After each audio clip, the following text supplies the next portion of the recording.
Mungkin kita bisa tunggu teman-teman buat join dulu ya, Kak.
Oke, mungkin bisa langsung dimulai aja, Kak Melinda.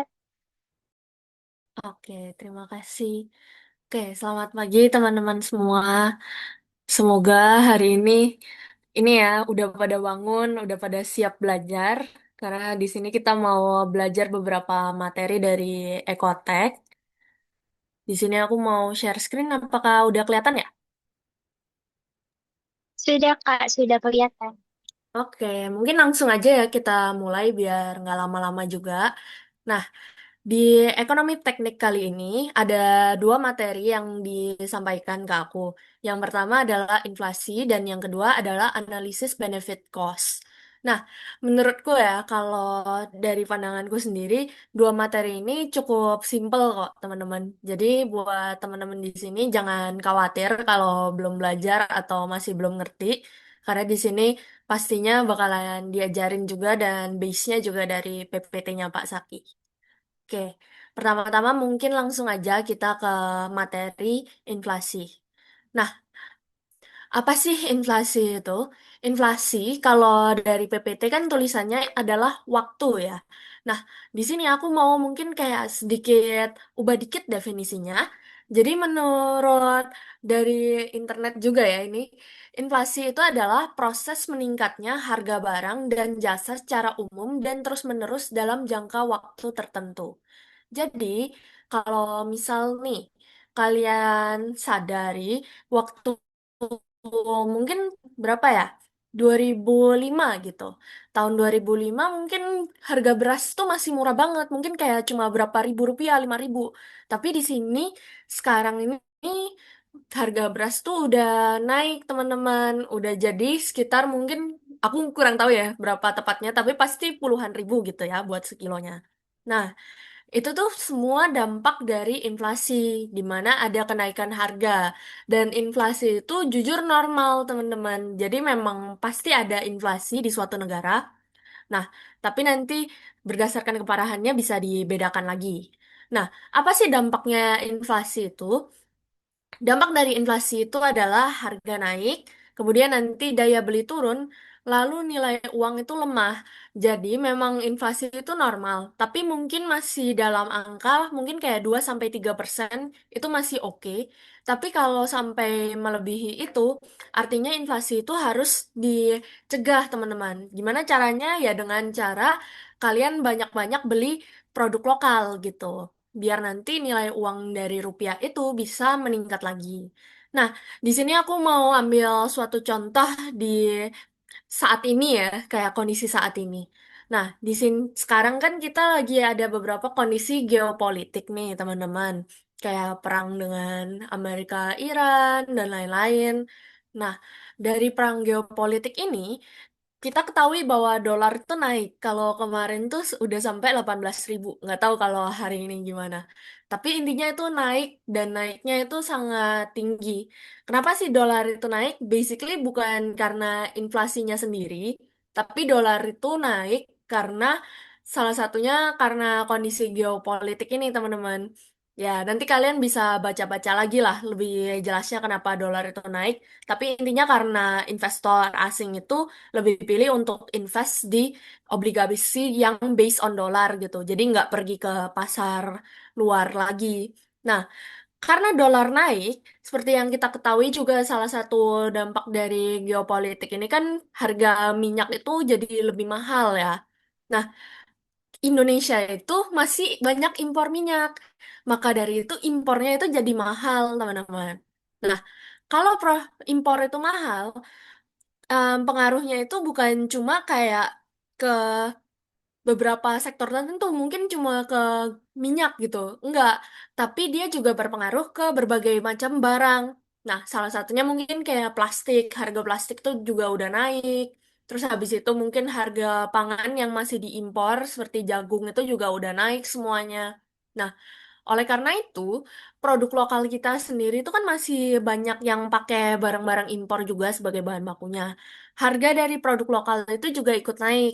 Nah, dari situ kan kita tahu nih, jadinya kayak dengan kondisi semua harga naik saat ini, kita pasti juga simpen-simpen lah gajinya kita, uang jajannya kita, sehingga daya belinya itu jadi turun. Nah, dampak dari daya beli turun ini adalah rupiah menjadi semakin melemah.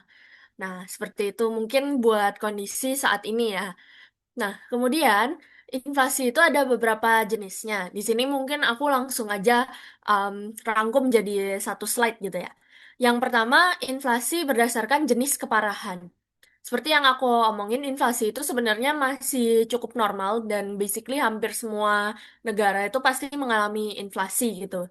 Nah, inflasi yang normal itu sebenarnya sekitar 2%-an lah, 2 sampai 3%-an itu masih dalam apa dalam rangka yang oke gitu. Nah, di sini berdasarkan keparahan, inflasi ringan itu masih di bawah 10%. Kemudian sedang itu ada 10 sampai 30%, berat itu 30 sampai 100%, dan hiperinflasi itu sampai lebih dari 100%. Nah, di Indonesia sendiri sepertinya udah pernah mengalami lah yang di atas ringan ini, mungkin di zaman tahun 1998 gitu ya. Nah, kemudian dari inflasi sendiri itu ada berbagai jenis penyebabnya. Yang pertama itu demand pull inflation. Jadi, di jenis ini, demand-nya itu tinggi, tapi dari perusahaan yang memproduksi barang tersebut itu memang udah fix gitu. Misal nih, aku mau bikin pabrik apa ya? Biometana deh, biometana kapasitasnya misal 30.000 kiloliter per tahun. Nah, ternyata kalau diprediksikan nanti 2027 itu biometan tuh demand-nya lebih tinggi daripada supply dari pabrik ini. Nah, hal ini yang menyebabkan juga adanya demand pull inflation. Nah, kalau contohnya yang udah pernah dialami di Indonesia itu adalah waktu kita COVID-19, waktu pandemi itu. Kan produksi masker itu sebenarnya ya kurang lebih sama lah dari tahun ke tahun. Tapi karena ada demand, yaitu dari orang-orang warga Indonesia butuh masker, tentunya harga masker tuh juga jadi ikut naik banyak kan waktu itu. Nah, ini juga berlaku buat kayak misal hand sanitizer, terus habis itu alat-alat pembersih, antiseptik, semuanya kan juga ikut naik tuh. Nah, ini tuh suatu yang disebut dengan demand pull inflation. Nah, kemudian yang kedua ada cost plus inflation. Inflation. Nah, kalau cost push ini adalah ketika um, kita tuh mau ngebuat suatu produk, tapi kayak apa ya, nggak bisa gitu. Misal kita mau bikin 1.000 kilogram apa ya produk olahan apa gitulah makanan. Tapi karena misal impornya ternyata nggak bisa nih ke luar negeri, bahan bakunya nggak cukup di Indonesia. Nah, ini yang menyebabkan adanya cost push inflation, di mana kayak kita mau makan nih, mau beli, mau produksi sesuatu, tapi ternyata bahan bakunya nggak cukup. Nah, otomatis kan jadinya demand-nya juga nggak tercukupi gitu. Tapi di sini kita lebih fokus ke cost-nya gitu. Nah, salah satu contohnya adalah ketika kita memanem beras gitu ya. Kita mau makan nasi nih. Mau makan nasi, kita otomatis beli beras. Nah, tapi kalau zaman dahulu kala itu mungkin beras itu masih banyak yang diimpor gitu. Nah, kalau beras diimpor tapi impornya terhambat, nah ini adalah salah satu bentuk dari cost push inflation. Nah, jadinya harga berasnya jadi ikut naik karena dari supplier nggak bisa kasih supply yang banyak gitu. Seperti itu. Nah, sedangkan yang ketiga adalah mix inflation, di mana ini adalah gabungan dari keduanya, di mana demand-nya juga nggak tercukupi, cost-nya juga nggak tercukupi, sehingga menghasilkan mix inflation, seperti itu. Nah, kemudian dari yang ketiga, asalnya juga ada domestik dan juga global. Nah, mungkin kalau yang domestik sama global ini bisa kebayang lah. Kalau domestik ini asalnya dari faktor yang memang secara ekonomi ada di Indonesia sendiri gitu. Sedangkan kalau yang global itu ya dari luar negeri gitu faktor-faktor ekonominya. Mungkin kalau bisa dikasih contoh kalau geopolitik ini kan faktor global. Nah, artinya inflasi yang ada saat ini adalah faktornya dari global. Sedangkan kalau misal di Indonesia, misal amit-amit ada pandemi sesuatu gitu ya, itu artinya dia masih masuknya domestik karena pandeminya ada di Indonesia. Seperti itu. Nah, kemudian di inflasi sendiri ada beberapa jenis perhitungan. Yang pertama itu adalah faktor inflasi. Faktor inflasi itu merupakan besarnya perubahan tingkat harga umum dari satu periode ke periode berikutnya. Nah, periode ini kan jangka waktu tertentu, teman-teman. Jadi kalau misal kalian ditanyain inflasi dari tahun sekian, artinya kalian harus compare sama tahun sebelumnya. Karena kan dari periode satu ke periode berikutnya. Sedangkan kan kita nggak bisa tahu masa depan ya. Jadi kita compare-nya sama yang sebelumnya. Karena namanya juga inflasi itu kan peningkatan gitu.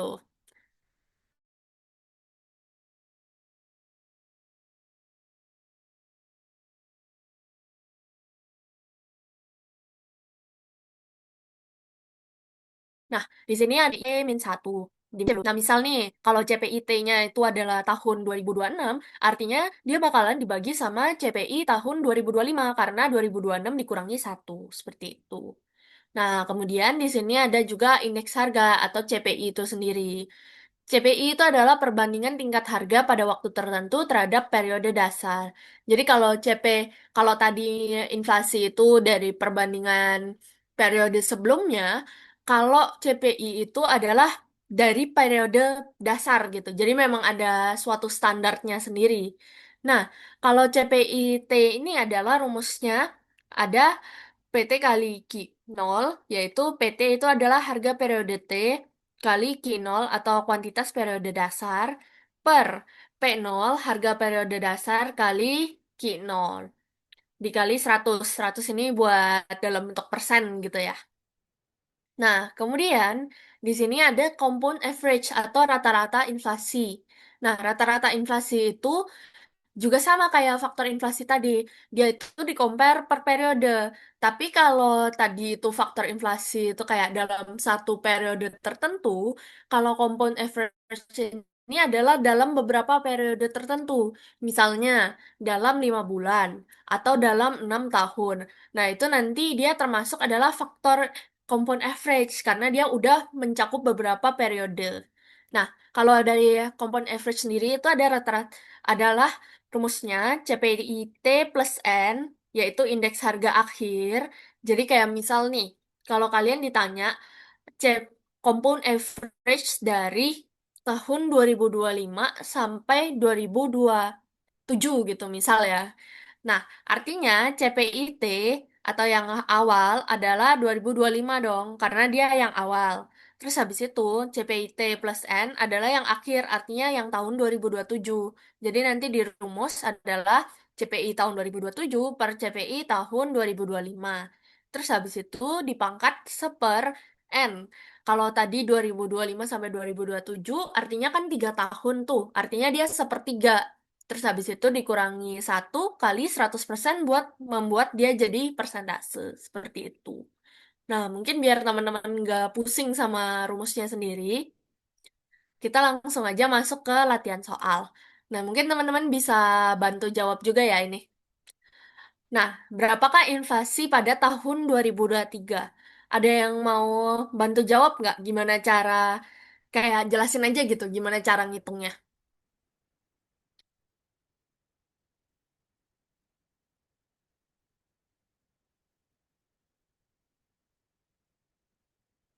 Ada yang bisa jawab? Mungkin saya Ellen bisa membantu menjawab, Kak. Nah, boleh, Ellen. Kalau menurut saya, buat menghitung inflasi di tahun salah satu tahun, misal tahunnya 2023 itu CPI yang 2023 dikurangi sama CPI 2022 per CPI yang 2022. Terus habis itu dikali 100%. Iya, Itu, Kak. betul. Oke, benar-benar. Nah, udah benar banget itu. Nanti aku ada tulisannya juga kok. Tapi basically konsepnya kayak gitu. Karena kita mau fokus ke tahun 2023, kita compare-nya sama periode sebelumnya, yaitu periode 2022 nih. Nah, 2022 ini, jadi kayak kita mau tahu perbedaannya nih antara 2023 dan juga 2022 dikurangi dulu. Baru nanti pernya adalah yang 2022. Kayak gitu teman-teman. Dari teman-teman ada yang bingung nggak sebelum kita lanjut? Oke, sepertinya aman ya. Belum, masih inilah, masih dasar lah. Oke, yang kedua, berapakah compound average dari 3 tahun terakhir? 3 tahun terakhir ini maksudnya kayak last 3 year, maksudnya dari tahun 2026 ya, bukan 3 tahun terakhir dalam tabel ini. Nah, kira-kira ada yang mau bantu jawab nggak gimana cara nyarinya?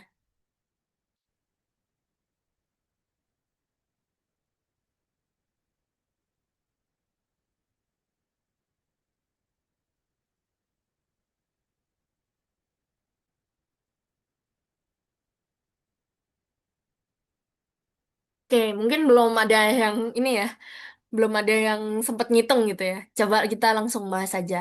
Nah, seperti yang nomor satu tadi kan kayak sama lah rumusnya. Jadi pakai CPIT, yaitu dari 2023 dikurangi 2022 per 2022. Nanti ini tinggal dihitung aja. Basically kurang lebih hasilnya bakalan minus 6,33%. Kenapa minus? Karena ternyata di 2022 sama 2023 ini kan kalian bisa lihat sendiri nih, angkanya malah turun, artinya tidak ada inflasi yang naik gitu. Jadi inflasinya malah minus. Nah, kemudian kalau compound average 3 tahun terakhir, artinya kan 2026, 2025, 2024. Nah, kalau tadi kan CPIT plus N adalah yang paling baru atau yang paling akhir gitu ya.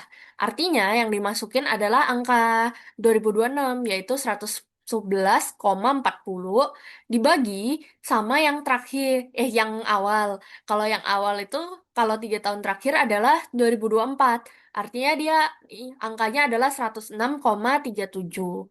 Nah, nanti dipangkat sepertiga karena kan tadi seper N. N-nya adalah jumlah periode 2026, 2025, 2024 artinya 3 tahun dikurangi 1. Artinya dari 2024 ke 2026 faktor inflasinya sebesar 1,55%. Nah, sedikit fun fact, ini aku ngambil data asli. Jadi ini beneran CPI Indonesia gitu ya. Artinya kalau dibandingin dari 3 tahun terakhir, inflasi kita ini masih cukup rendah gitu, teman-teman. Oke, mungkin itu ya. Nah, kemudian di sini ada soal nih dari Pak Zaki punya PPT. Mungkin di sini aku mau langsung bahas saja kalau Pak Zaki itu kan cara pembahasannya seperti ini ya teman-teman. Mungkin kalau aku nggak tahu kalian nanti UASnya bakalan disuruh bikin cash flow atau enggak. Tapi kalau memang disuruh dalam bentuk cash flow, artinya kalian perlu bikin kayak gini. Mungkin kalau cash flow doang ini cukup simpel sih. Intinya kan di sini Bapak sedang mempertimbangkan membeli obligasi seharga 10 juta. Artinya kalian bisa tulis ini 10.000. 10.000 ya basically kalian sederhanain aja gitu loh, ngurangin 3 nol di belakang gitu. Terus habis itu dengan bunganya 12% per tahun. Nah, di sini kalian bisa masukin bunganya 1.200, 1.200, 1.200. Terus habis itu ini karena dia dibilang akan menjual setelah 10 tahun, artinya kalian bikin aja tahunnya 0 sampai 10 gitu ya. Kalau misal disuruh bikin akan menjual setelah 5 tahun, artinya kalian bikin 0 sampai 5 gitu. Nah, terus habis itu, jangan lupa kalau di sini juga pasti ada faktor inflasi. Inflasi 6%, terus habis itu ada pajak juga 30%. Nah, ini masukin dulu pajaknya 30%. Nah, ini kalian tinggal masukin aja semuanya. 30%-nya itu dari si 1.200-nya ini, atau dari keuntungan bunganya. Terus habis itu, nanti ini kan kalian tinggal dikurangi aja nih. Nanti tinggal 840, 840. Jangan lupa ada CPI-nya ini. Nah, CPI ini ya kalian tinggal nambahin 6%, 6%, 6%, 6% gitu. Terus habis itu, jadilah ini. Nanti kalian tinggal kurang-kurangin aja, dapatlah sekian gitu angkanya. Tapi kalau cash flow mungkin kayak agak bingung dikit, kalian bisa balik ke yang perhitungan secara manual nih. Kalau perhitungan secara manual ini cukup mirip sama mungkin ekotek yang gue ajarin waktu UAS kemarin gitu ya. Jadi ada faktor suku bunga dan lain-lain gitu. Nah, pertama-tama kan kita mau tahu nih rate of return. Rate of return itu nggak bisa langsung kayak ya udah nih rate of return pasti 12% gitu. Karena rate of return itu sebelum pajak gitu. Nanti kalian bisa tulis rate of return sebelum pajak itu adalah I-nya sendiri atau bunganya sendiri sama dengan 12%. Nah, ini adalah rumusnya nih yang atas. IAT atau after tax itu sama dengan bunga dikali 1 min T. T-nya adalah tarif pajaknya sendiri. Pajaknya tadi kan 30%. Nah, kalian tinggal masukin nih 12% kali 1 min 30%. Gimana cara ngitung 1 min 30%? Nanti 30%-nya tinggal dibikin bentuk desimal gitu ya. Terus habis itu IAT ketemulah 8,4%. Artinya rate of return setelah pajak adalah 8,4%. Jangan lupa terakhir ada inflasi. Nah, kalau inflasi rumusnya ini kayak gini. 1 plus IAT atau bunga after tax sama dengan 1 plus IR atau bunga real. Nah, ini bunga real ini adalah yang kita cari. Jadi, setelah dia dipotong pajak dan juga inflasi gitu. Dikali 1 tambah F. F adalah faktor inflasinya sendiri.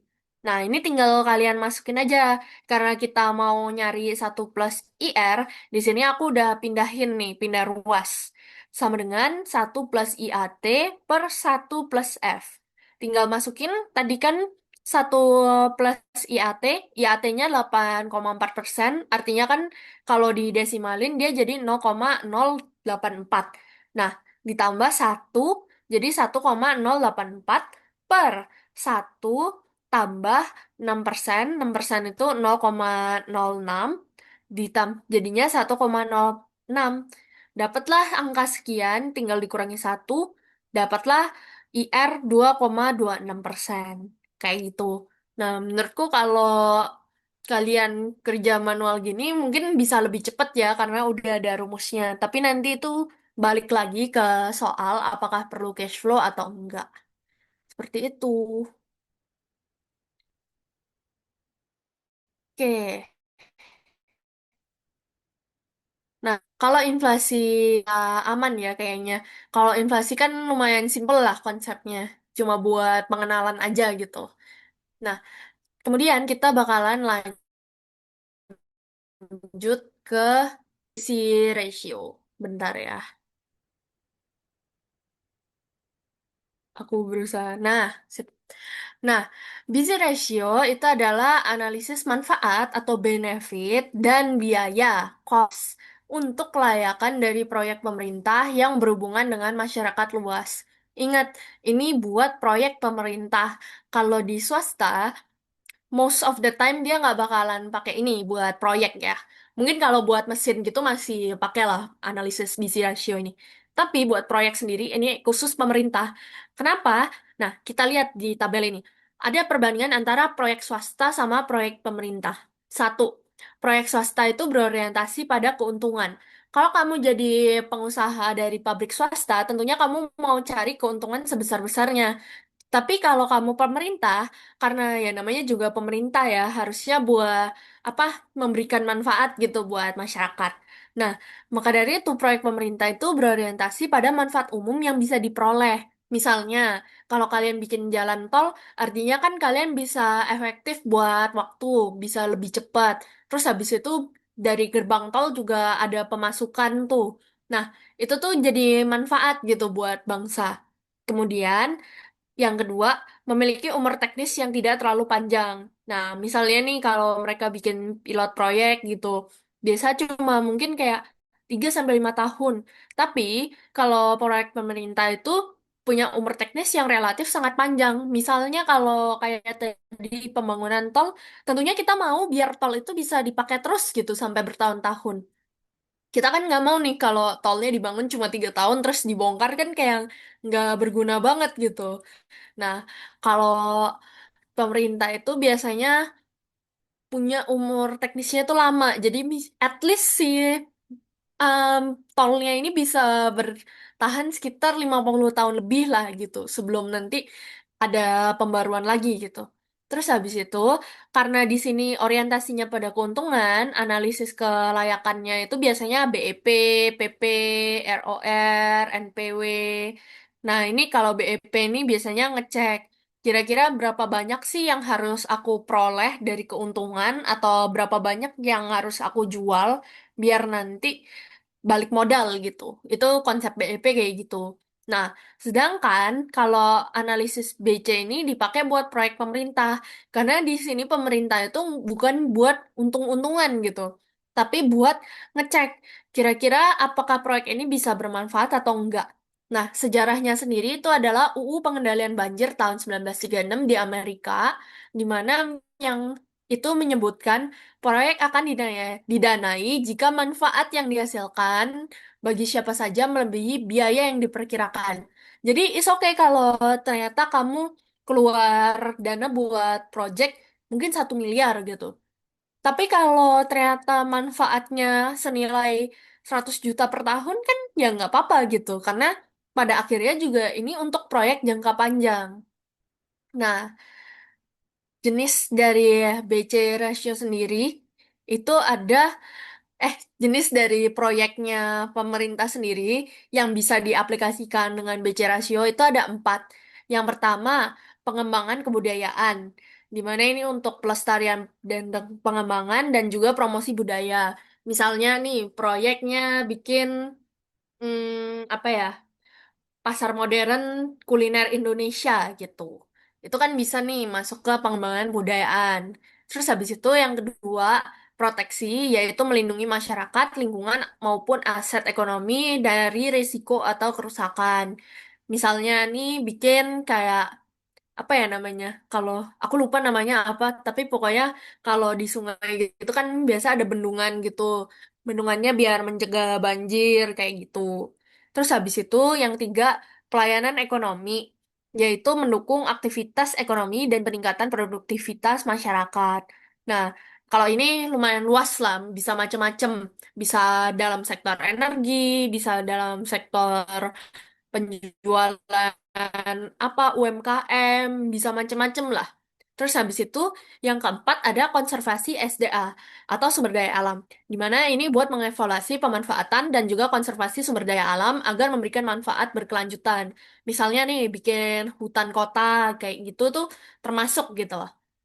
Nah, nah, sebelum kita masuk ke hitungan, teman-teman harus bisa bedain antara benefit dan juga disbenefit. Nah, yang pertama, benefit itu ini bisa dibagi-bagi lagi menjadi beberapa poin tertentu, yaitu manfaat yang mengurangi biaya, manfaat yang mengurangi kesalahan-kesalahan, manfaat yang meningkatkan kecepatan aktivitas, manfaat yang meningkatkan perencanaan dan pengendalian manajemen. Nah, kemudian kalau disbenefit itu ada penambahan biaya munculnya faktor lain. Terus habis itu disbenefit akibat penurun kecepatan atau terganggunya aktivitas lain yang berpengaruh. Kemudian disbenefit akibat hilangnya pendapatan dari faktor lain. Nah, biar aku nggak kasih contoh satu-satu, langsung aja kita masuk ke satu study case nih. Di mana, ini aku coba baca ya, teman-teman mungkin nanti kalau aku tanyain benefitnya apa, disbenefitnya apa, bisa coba aja gitu. Coba kalian sebutin.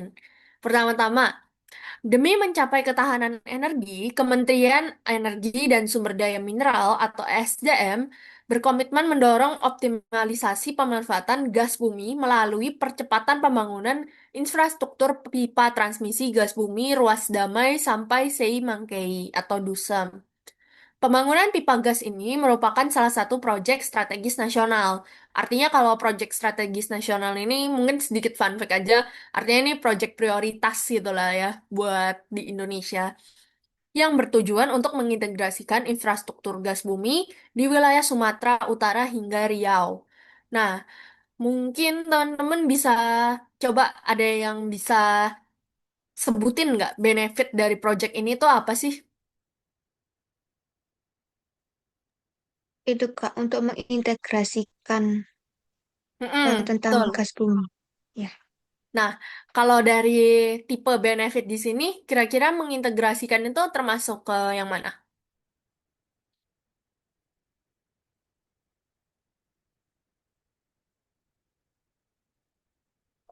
Mungkin yang meningkatkan kecepatan aktivitas Betul. atau yang ya itu. Ya, betul banget.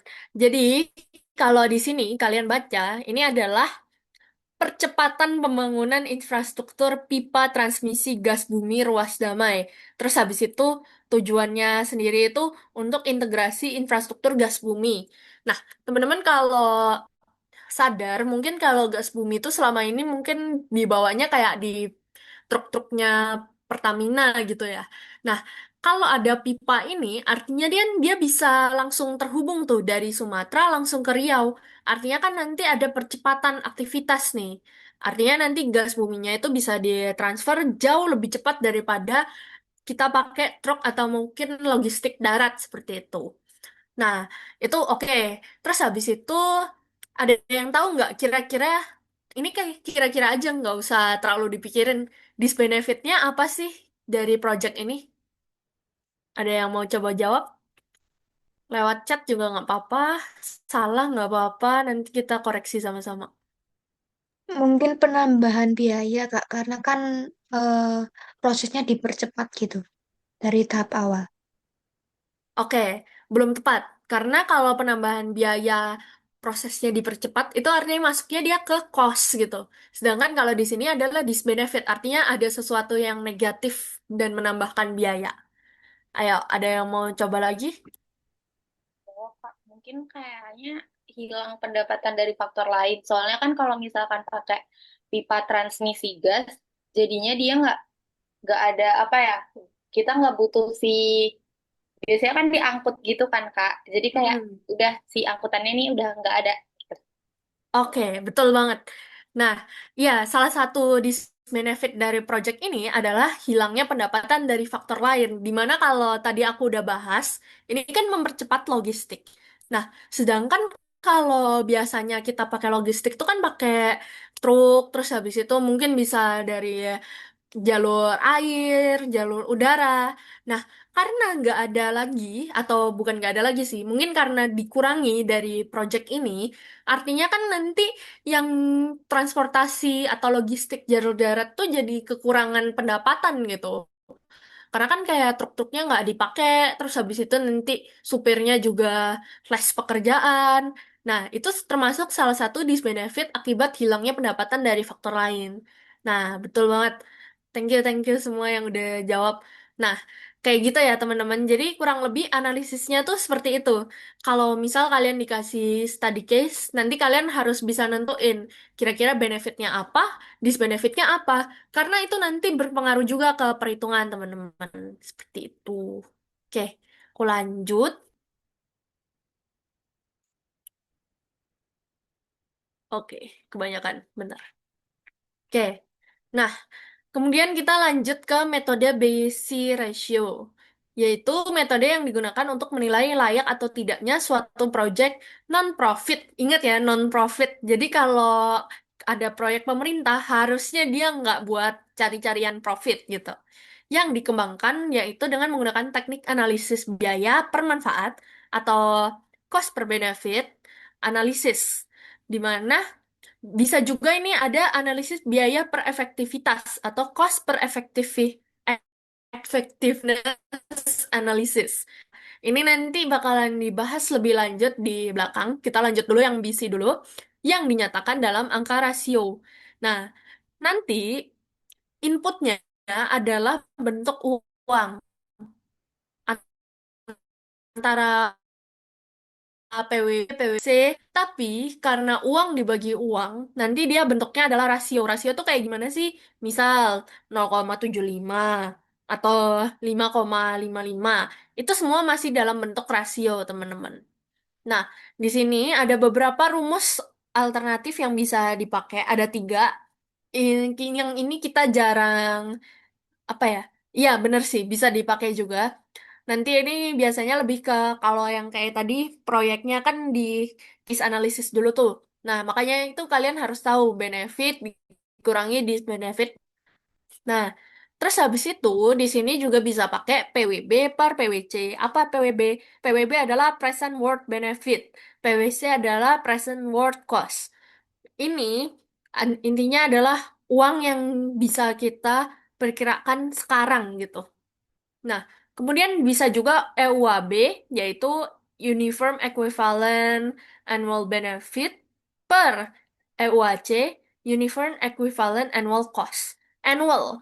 Jangan, kalau semoga kalian masih ingat ya, tapi dulu UTS pernah aku ceritain dan juga ajarin juga bedanya annual sama present. Kalau present, misal kalian mau bikin pabrik, kalian investasi sekarang 500 juta. Itu adalah bentuk nilai present. Tapi nantinya pabrik itu ketika dijalankan pasti ada biaya operasional. Jadi kita pasti harus beli bahan baku, kita harus perawatan buat pabriknya, itu termasuk ke jenis biaya annual yang dilakukan dalam periode waktu tertentu. Bisa per tahun, bisa per 10 tahun, bisa macam-macam. Tapi kalau kita ngomong soal annual, biasanya itu bentuknya dalam per tahun gitu. Misalnya nih kalau annual benefit ya, pastinya kan ada pendapatan tuh, pabriknya per tahun dapat 100 juta. Artinya itu bentuk annualnya adalah 100 juta buat benefit.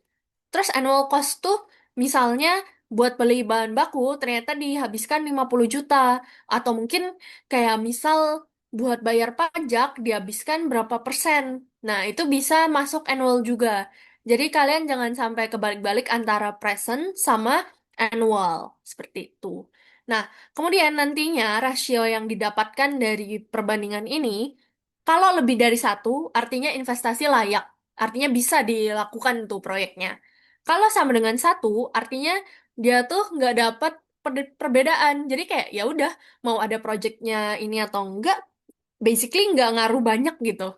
Terus habis itu kalau dia kurang dari satu, investasi tidak layak, artinya nggak boleh dilakukan karena artinya manfaatnya kurang banyak gitu dibandingkan cost yang dikeluarkan.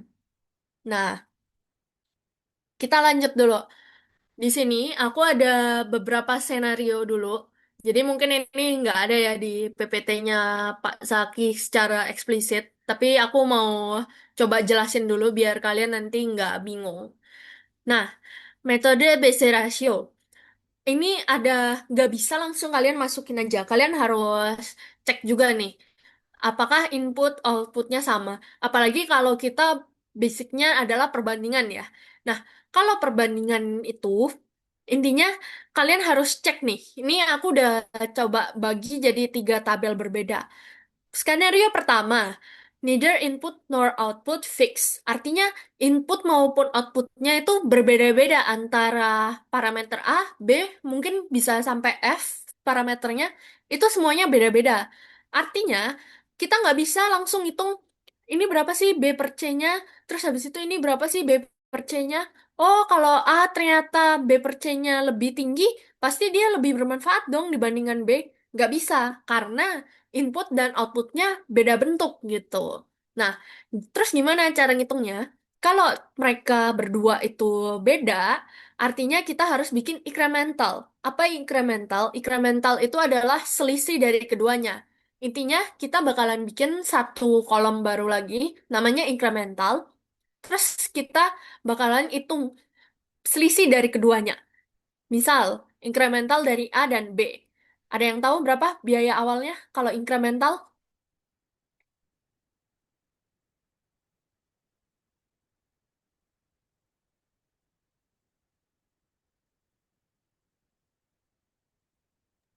Masih Tinggal bingung? dikurangi ya, Kak. Yes, betul. Berapa tuh? 300 berarti. Betul. Biaya awal incremental 300 juta. Keuntungan nanti sama, tinggal dikurangi 100 dikurangi 20 juta. Tapi jangan lupa karena ini keuntungannya per tahun, artinya nanti annual ini bisa dibawa ke present, kalau enggak dari present yang biaya awal bisa dibawa ke annual. Kayak gitu ya. Jadi intinya kita mau cari selisih antara parameter A dan B, kira-kira yang mana berapa selisihnya. Nah, dari berapa selisihnya, nanti sama persis kayak kita ngitung BC juga, tinggal dibagi aja. Dari pembagian itu bakalan kita lihat, kalau BC-nya adalah sama dengan atau lebih dari satu, ambil proyek yang lebih banyak biaya awalnya gitu.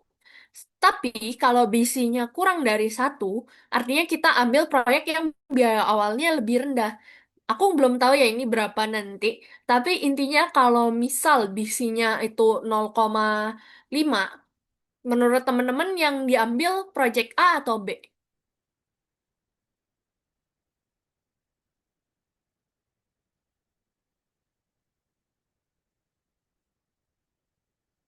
Yuk, ada yang tahu, ada yang tahu? Kalau bisi incrementalnya 0,5, yang diambil project A atau B? Bisa sambil dibaca ini.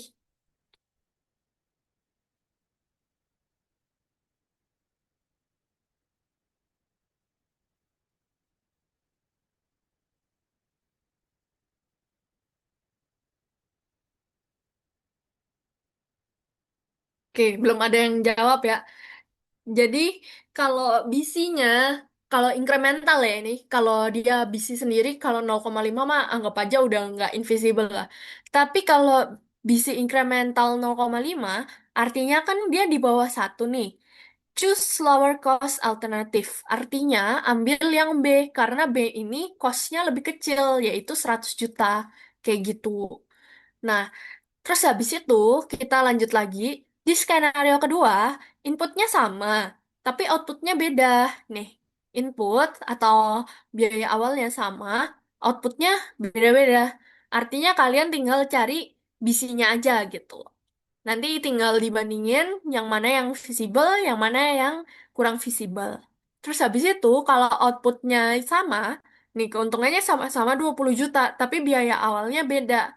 Artinya sama kayak tadi, kalian tetap pakai rasio BC per A-nya dibagi BC-nya, terus habis itu B-nya juga dicari BC-nya, baru kalian bandingin yang mana yang lebih tinggi daripada satu, itu yang lebih layak, seperti itu. Nah, kita lanjut ke contoh soal dari PPT. Kita lihat pemerintah daerah Provinsi Jawa Timur akan membangun sebuah jalan baru ke area pedesaan untuk mendukung pertanian desa. Ongkos pembangunan dibutuhkan sekitar 1,2 miliar. Dengan adanya biaya pemeliharaan per tahun sebesar 40 juta. Ingat, per tahun, artinya ini annual. Terus habis itu ongkos pembangunan yang dibutuhkan, artinya itu di awal doang, artinya itu present. Terus habis itu, dengan adanya jalan baru ini, diharapkan adanya pendapatan dari sektor pertanian sebesar 400 juta per tahun. Annual. Ingat, kalau per tahun annual. Bila diestimasikan berumur 30 tahun dengan tingkat bunga pengembalian modal 8% per tahun, apakah proyek ini layak atau tidak? Nah, ini adalah cara dari Pak Zaki. Kalau Pak Zaki itu, ingat ya, kalau dia konotasinya kayak gini, paper A, artinya ini dari angka annual dibawa ke present. Jadi kebalikannya, dari annual ke present. Kalau Pak Zaki punya, beliau itu pakai dari semuanya dibikin bentuk present nih. Jadi kan awal PWB, benefit. Benefit, kita lihat dia mendapatkan 400 juta per tahun. Artinya annual, dari angka yang annual ini dibawa ke present sama Pak Zaki. Dimasukinlah ke tabel bunga menjemuk. Ini sama kayak yang sebelumnya sih, nanti kalian bisa sambil cek juga ya. Nah, terus habis itu dapatlah sekian. PWC, investasi tambah AC. Apakah AC ini 40 artinya adalah biaya pemeliharaan.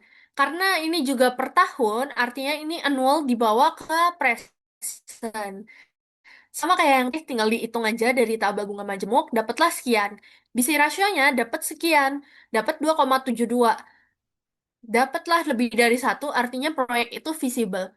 Nah, pertanyaannya, menurut kalian, bisa nggak sih angka-angka ini, kalau ini kan Pak Zaki bawa ini semua ke present. Kalau semuanya mau ku bawa ke annual, bisa nggak menurut kalian? Bisa Kak pakai rumus EWAB per EWC. Betul. Ya, betul banget. Nah, ternyata kalau kita hitung, dia masih bisa EWAB per EWC. Karena kalau di sini, kalau aku sebagai perspektif mahasiswa ya, aku males bikin semua ini dipindahin ke present gitu. Annualnya terlalu banyak buat dipindahin ke present. Aku maunya present aja yang dipindahin ke annual, karena presentnya cuma satu, yang 1,2 miliar ini. Nah, tinggal dihitung aja. EWAB itu kan 400 juta. Karena dia udah bentuknya annual, udah nggak usah diapa-apain. Terus habis itu EWAC, karena dia bentuknya masih present, kita bawa dulu dia ke annual. Dapatlah sekian. Karena plus 40 ini adalah biaya annual perawatan per tahun, sama. Ya nggak usah diapa-apain, biarin aja. Dapatlah sekian, dan hasilnya ternyata masih sama, visible juga, dan persis juga rasionya. Jadi ini buat kalian, kalau misal kalian lihat lebih banyak yang annual, kalian boleh aja ubah semuanya ke annual daripada ubah semuanya ke present. Kayak gitu. Ini masih cukup gampang lah ya. Kita lanjut ke soal berikutnya. Nah, ini soal yang sama, tapi ada tambahan nih. Apabila proyek pada contoh sebelumnya dianalisa ulang, ternyata ada kerugian akibat terpakainya lahan pertanian sebesar 30 juta pada tahun pertama dan tahun-tahun berikutnya mengalami kenaikan sebesar 2 juta. Nah, mungkin kalian udah agak lupa, tapi di sini ada konsep gradien. Gradien itu adalah kenaikan per tahun. Jadi kayak tambah 2 juta, terus habis itu tambah 2 juta lagi, tambah 2 juta lagi. Nah, itu maksudnya adalah gradien. Terus habis itu, ini tetap 30 jutanya tetap bentuknya annual ya. Karena kan meskipun dia 30 juta pada tahun pertama, tetap aja kan nantinya itu 30 juta, terus habis itu kan 32 juta, 34 juta. Intinya 30 itu tetap dalam komponen penambahan ini gitu. Jadi dia tetap annual, ditambah gradiennya. Gradien itu cuma kenaikannya aja. Jadi dia bukan termasuk annual sendiri gitu. Dia adalah berdiri sendiri gradien. Nah, kira-kira kalau kayak gini, apakah masih bisa dibawa ke annual semua? Bisa Kak. Oke, betul. Masih bisa juga. Jadi kalau di sini sama,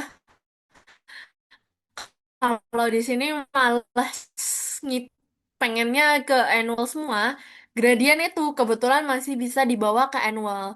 Jadi tinggal dihitung aja dari rumus gradien ke annual dari tabel bunga majemuk, masuklah sekian, masuklah sekian. Ketika di B/C ratio, ternyata hasilnya sama, 2,40 juga, dan masih visible. Seperti itu. Mungkin kayak gitu dari teman-teman, semoga nggak bingung ya. Oke, lanjut. Ini soal selanjutnya. Ini juga dari Pak Saki, Mas Yan. Bank sampah akan memberikan pendapatan lalala 25 juta per tahun. Nah, ini adalah contoh soal yang ada benefitnya.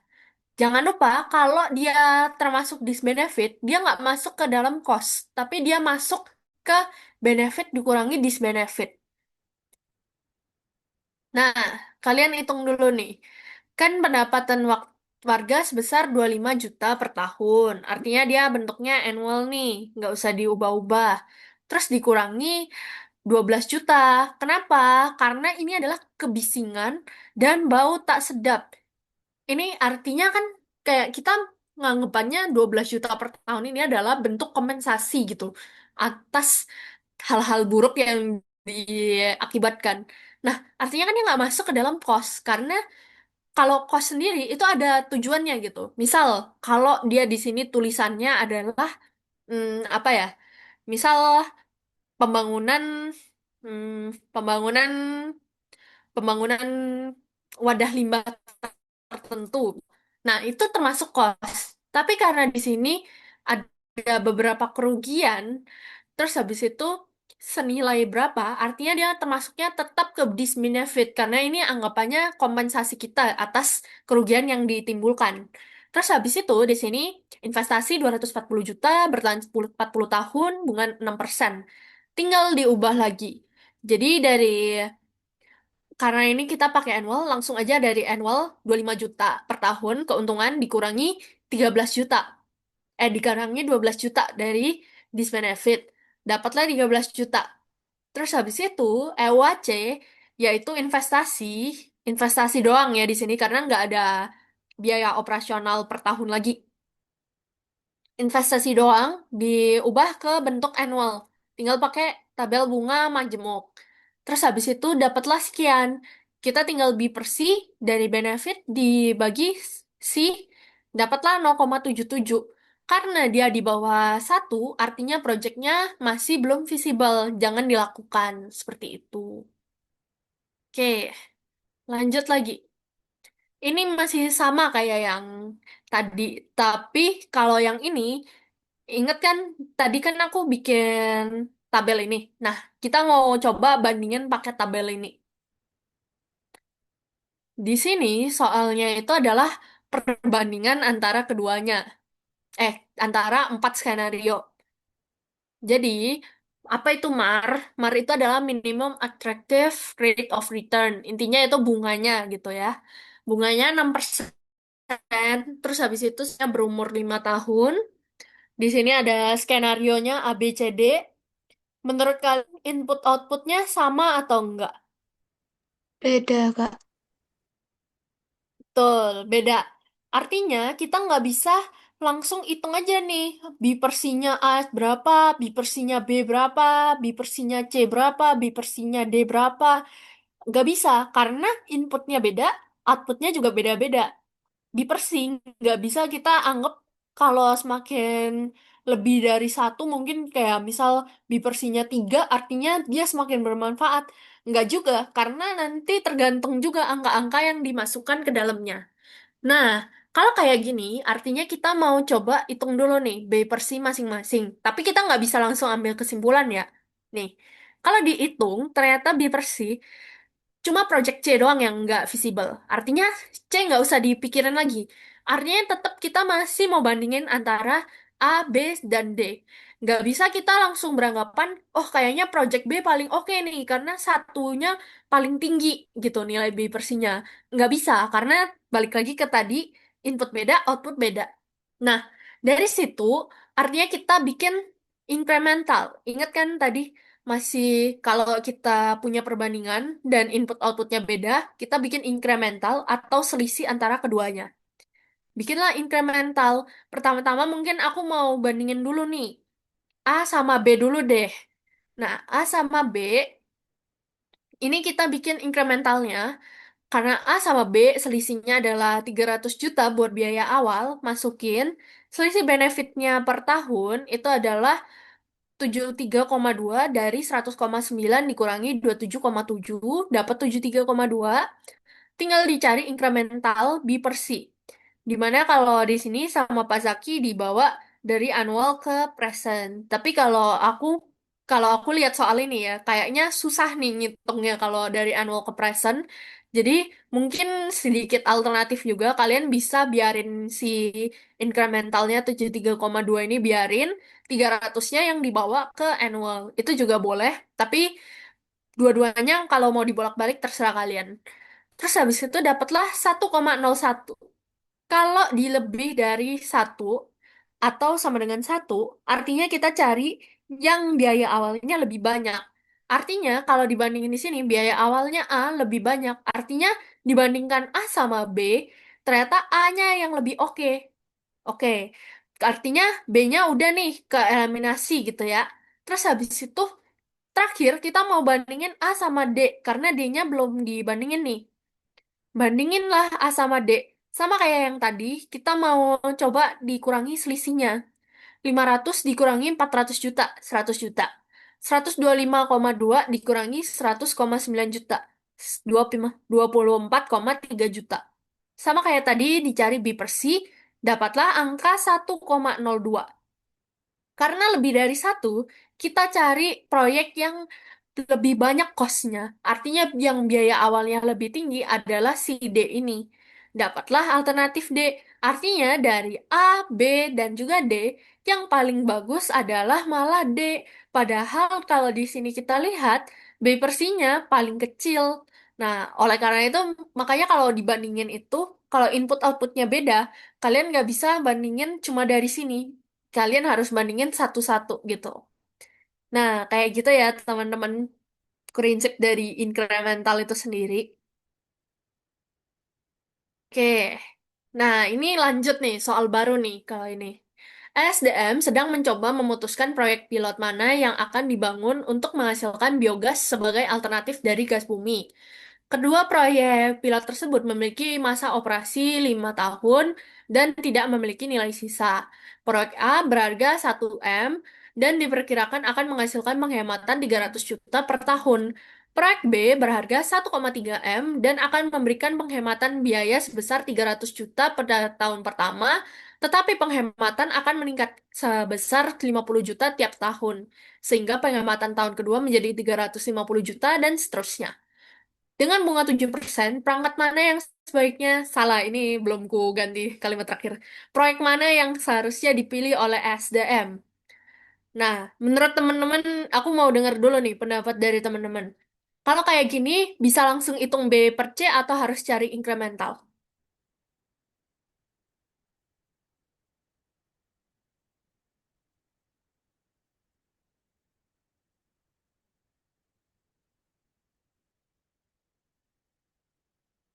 Boleh diresapi dulu soalnya. Menurut kalian, bisa langsung hitung B per C, terus habis itu kesimpulan, atau kita harus cari incrementalnya dulu nih?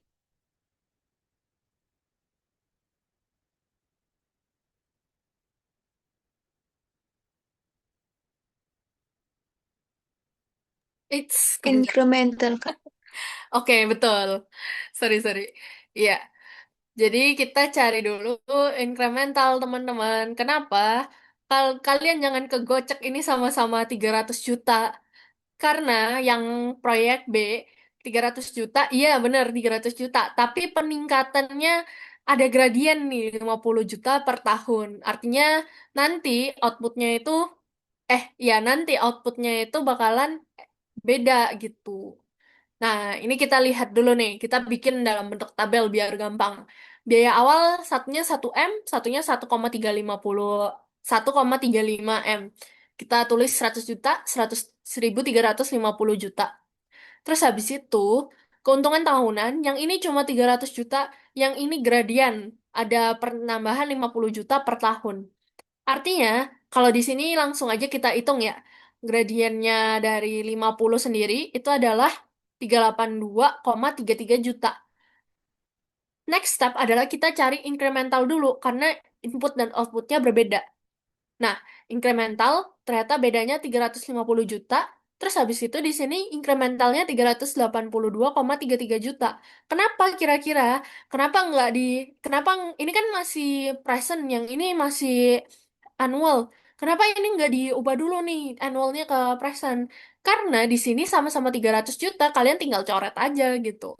Jadi anggapannya 300 juta dikurangi 300 juta. Lah ya nol dong.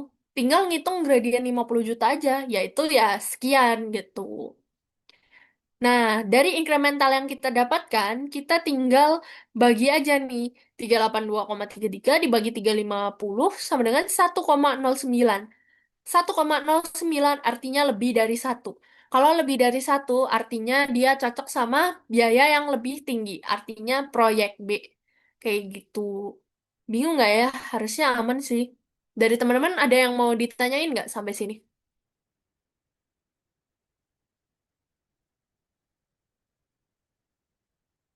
Ada yang bingung?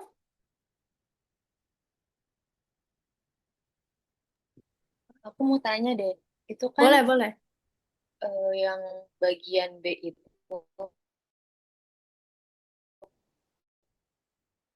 Mm-mm. 3 juta, sedangkan yang didapetin yang, oh iya sih, di- gradiennya doang ya itu ya berarti Iya, ya, yang 50 BG. Oh oke oke, thank you Kak. betul-betul.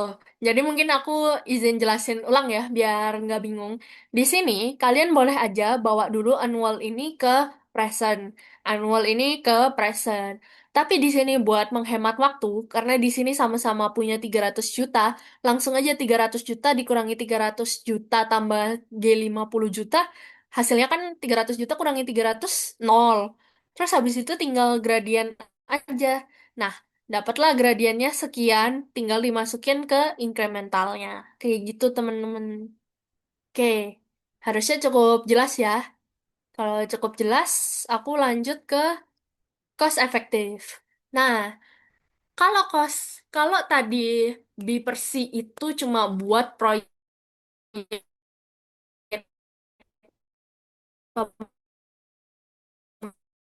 pemerintah yang tadi kan enak ya, soalnya investasi mah pasti kita tahu lah. Tapi kan kita nggak bisa prediksiin secara pasti sebenarnya. Kayak misal penghematan biayanya 300 juta ini base-nya apa? Itu kan pasti secara ekonomis harus ada perhitungannya. Apalagi yang kayak gini nih, yang ada disbenefit. Kan kita nggak bisa tahu secara pasti tuh. Disbenefitnya pasti 12 juta tuh per tahun. Mungkin bisa buat proyek-proyek tertentu, tapi banyak proyek yang nggak bisa dihitung buat disbenefit maupun benefitnya.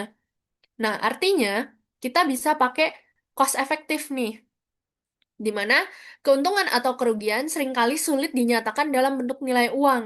Contohnya terdapat pada bidang pelayanan militer, pendidikan, kesehatan, pengendalian polusi, dan lain sebagainya. Misal kalian mau bikin suatu proyek di sekolah, kan kita nggak bisa bilang kayaknya keuntungan yang kita peroleh itu kita deh per bulan. Nggak bisa dong, karena benefit yang kita peroleh itu kan sebenarnya mungkin kayak peningkatan pendidikan, kayak gitu kan nggak bisa terlalu diperhitungin nih benefitnya. Terus habis itu, apabila manfaat atau kerugian tersebut dapat diukur melalui tingkat efektivitas tertentu, maka metode perhitungan tersebut disebut sebagai cost effective analysis, di mana cost atau biaya dapat mencakup biaya penelitian, biaya pengembangan, nilai sisa, biaya selama operasi pemeliharaan, biaya penggantian, serta komponen lainnya selama periode waktu tertentu. Terus habis itu present worth dari dari seluruh biaya selama umur sistem dikenal sebagai life cycle cost. Kayak gimana sih contohnya? Langsung aja masuk ke contoh soal. Oke. Oh, bentar. Salah. Wait, yang ini, yang ini. Sebuah pabrik, lalala. Ya, kalian baca aja lah ini. Nggak usah terlalu dipusingin. Intinya di sini ada perbandingan A, B, C. Kalau yang ini, karena dia itu bukan B per C ratio, dia sistemnya nggak pakai incremental ya teman-teman. Jadi ini kalau ini langsung hitungnya PW gitu. PW itu adalah si cost-costnya, terus habis itu ya udah dari cost itu kayak kita bisa cek tuh kira-kira worth it nggak sih dengan cost sekian gitu. Nah, ini kalau di ini ya dibikin langsung dalam tabel soalnya sekian lah. Biaya awalnya juga beda-beda, biaya operasional beda-beda, biaya penggantian beda-beda, efisiensi sistem juga beda-beda. Nah, kita tinggal hitung life cycle cost. PWA itu adalah biaya biaya yang dikeluarkan. Kita lihat A dulu. 1.250 juta, artinya investasi dalam present nih. Udah, biarin aja dalam present, biarin. Terus habis itu, biaya operasional tiap tahun. Jangan lupa, ini adalah bentuk dari future dibawa ke present dulu. Terus habis itu, yang ini 250 juta, penggantian setiap 5 tahun. Artinya dia juga future, kita bawa ke dalam bentuk. Ya, kita adalah ke dalam bentuk present. Udah, terus habis itu, udah kan? Udah harusnya. Ya, kita lanjut lagi ke PWB. PWB itu adalah 1.600 tambah 120 juta. Yang ini annual. Ini kayaknya tipe deh, Saki harusnya annual ini. Nah, annual ini dibawa ke present. Terus habis itu yang ini juga dibawa ke present. Udah tinggal dihitung aja,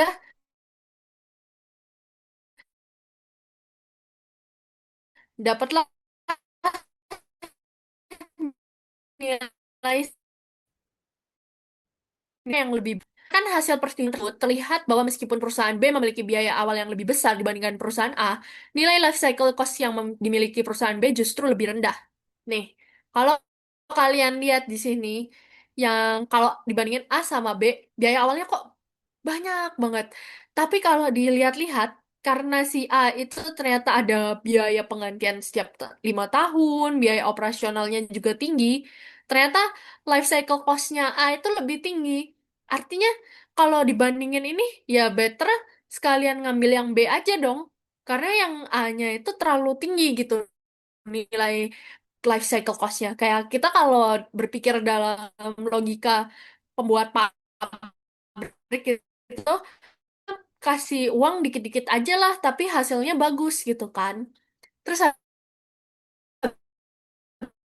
habis itu sebesar 75%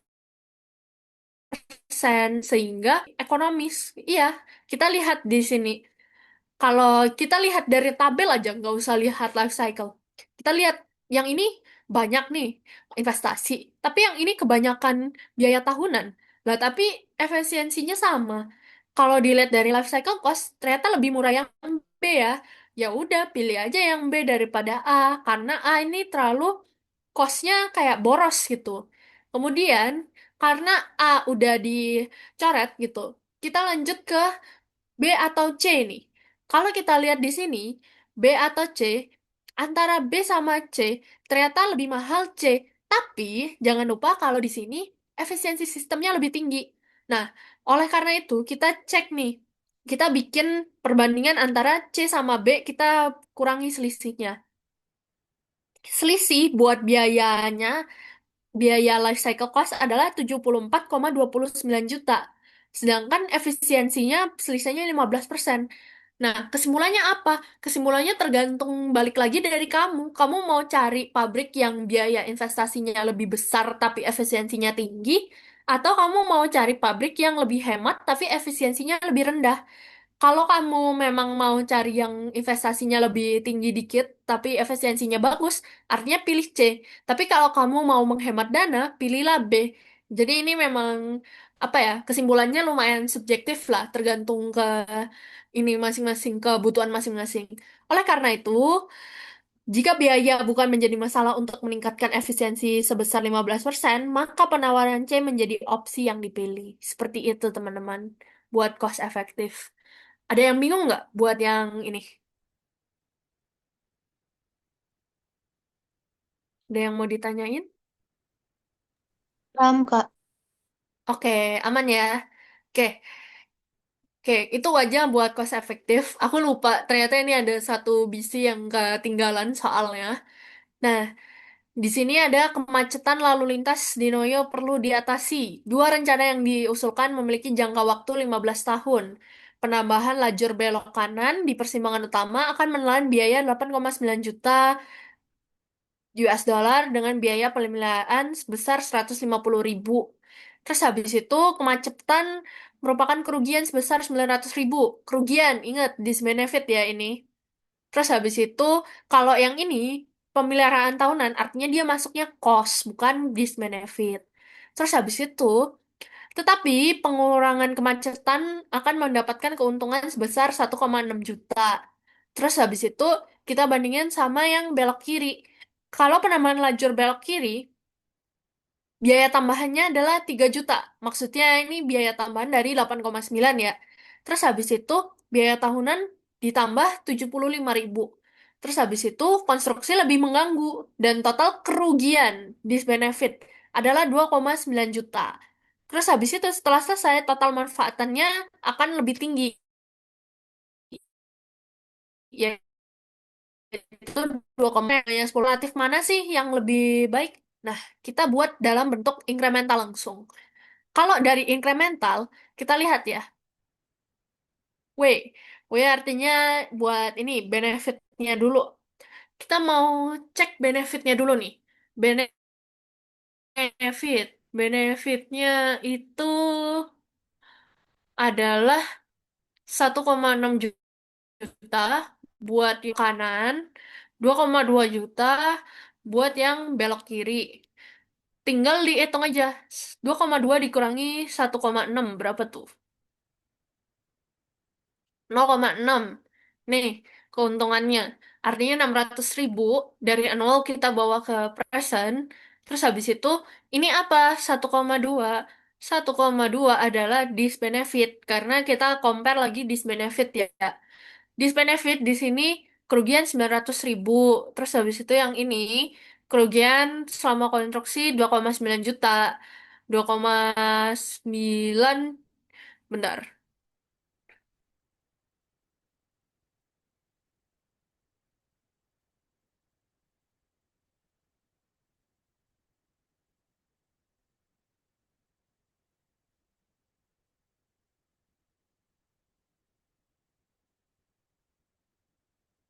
Oke, jadi dapatlah 1,2 ini buat kerugian aja gitu ya.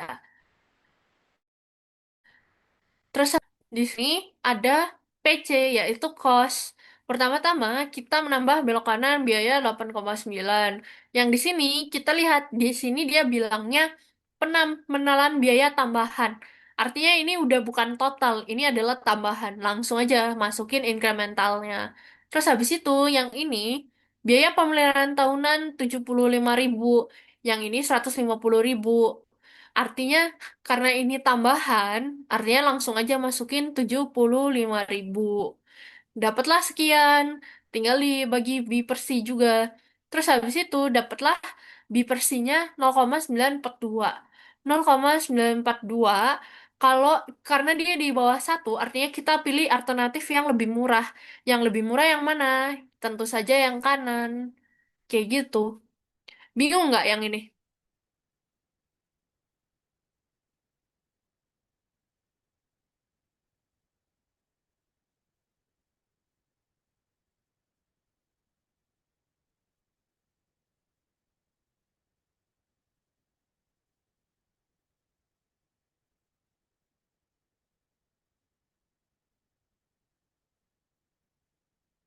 Oke, sepertinya aman ya. Nah, sekian dari study clubku hari ini. Mungkin aku kembalikan lagi ke moderator.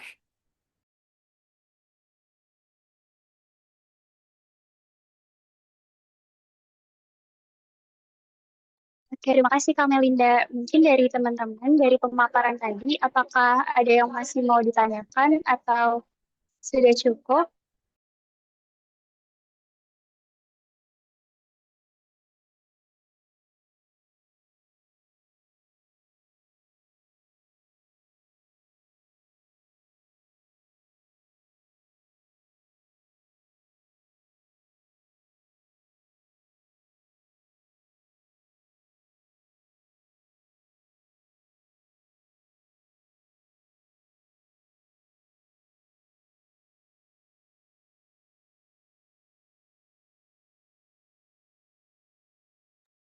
Mungkin dari Kak Melinda ada tips and trick nggak Kak buat mengikuti UAS Ekotek? Oke, mungkin dari aku ya. Jujur, UASku tuh beda sama kalian. Karena UASku itu dulu sama Bu Iis kan, kalau nggak salah. Jadi, jujur punya aku lebih susah materinya. Jadi kalau yang ini kayaknya lumayan simpel sih. Yang penting teman-teman ya apa ya, detail aja sih kalau baca soal bener-bener dicek gitu. Itu bentuknya annual atau present. Terus habis itu cek juga itu bentuknya kira-kira kayak itu benefit atau cost. Itu disbenefit atau cost yang paling tricky itu paling bedain antara disbenefit sama cost ya. Hati-hati teman-teman. Pokoknya kalau disbenefit kurangi dari benefit, tapi kalau cost ya cost sendiri gitu. Oke, terima kasih Kak Melinda dari teman-teman. Apakah benar sudah cukup? Mungkin kalau udah cukup bisa bantu reaction ya teman-teman.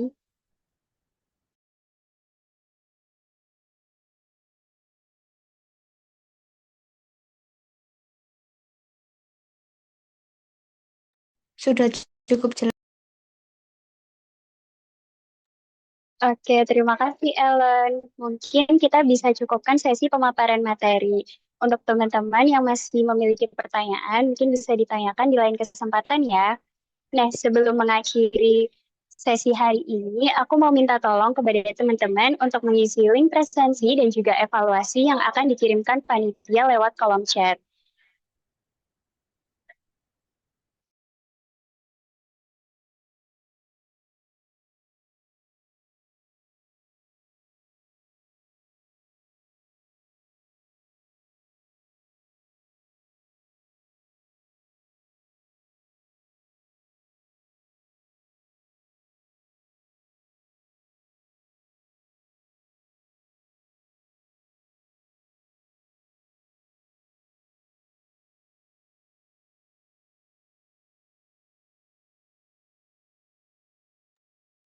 Buat teman-teman yang sudah selesai mengisi link presensi dan evaluasi, aku minta tolong untuk on-cam dan menggunakan virtual background ya.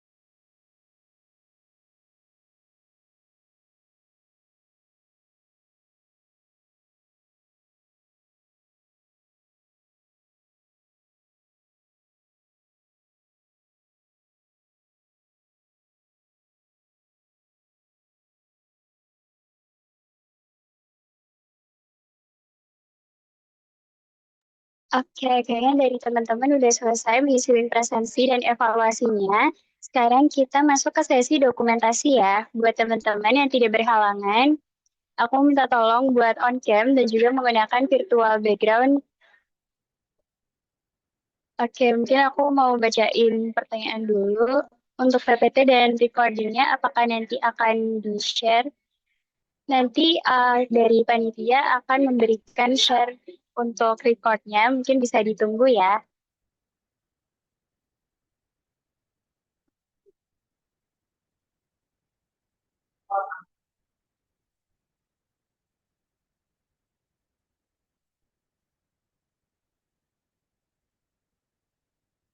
Oke, mungkin aku izin mulai sesi dokumentasinya.